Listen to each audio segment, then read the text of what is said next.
Can I ask a question quick? Sure. Based on what you're saying, just based on someone that's not an engineer. Sure. And I hear a lot from you. I've heard this. I've heard it from a lot of my friends who are engineers who go down a similar path like architects. And by the time they're out of school, or by the time they're in their late 20s, they don't necessarily love being engineers. Mm-hmm. Sometimes they feel very overwhelmed.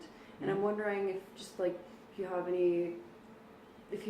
any reason that you think that students do feel overwhelmed, or that based on the curriculum, maybe if it's overwhelming, or why. Well, it's pretty common. It's pretty common. It's part of why I sort of floundered in my engineering career as a mechanical engineer. If I had known then, and I was a year and a half in at UMass, I was closing in my senior year. Why would you change your major then? Are you that? Because number one, I didn't know what the hell an engineer did. Okay, I'm 29. I'm going to give this a stab. I knew like 2 months in working at Clark, it was overwhelming that first year, but I knew I was going to be good at it because I enjoyed it. If I'm enjoying something, I can apply myself and I can succeed at it. But it's pick your curriculum, your career.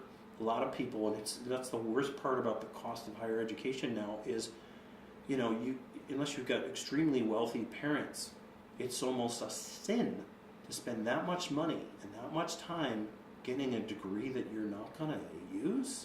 That's an enormous amount of pressure on kids now that I didn't have.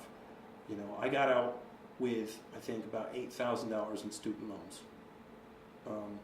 I've had people coming in and out of my office with over $200,000 in loans. How? It just, oh my God, that's such an anchor.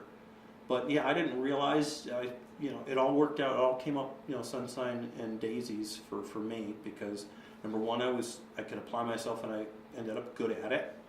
And I really enjoyed it. There's a great book called The Happiness Advantage. It's written by, I'll never remember. The premise of the book is people think you need to be successful in life to be happy, and probably the exact opposite is true. In order to be successful, you have to be happy at what you do. And if you concentrate, and there are, just like your mind map things, there are strategies to help you be a happier person. Okay?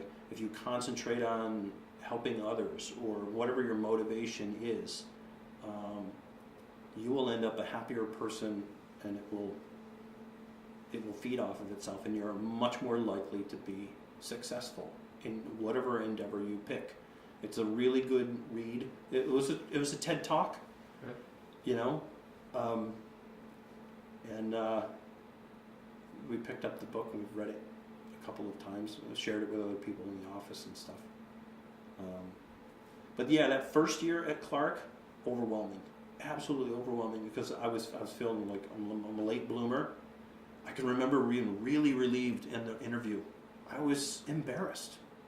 I'm 29. Most kids were 22 and they were sliding right into the career. They were on the track. What have I done with 7 years of my time? And I can just remember breathing a big sigh of relief. They were ecstatic that I had worked construction. They're like, oh. And I get that now.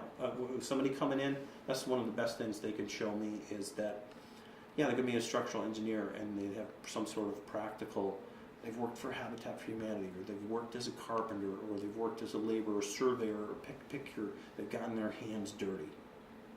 It still colors everything I do as a practicing structural engineer as a whole. To me, a constructability review is like a sort of a joke, because of course I couldn't not do a constructability review, because that's how, when I detail something, well, how's this going to get put together?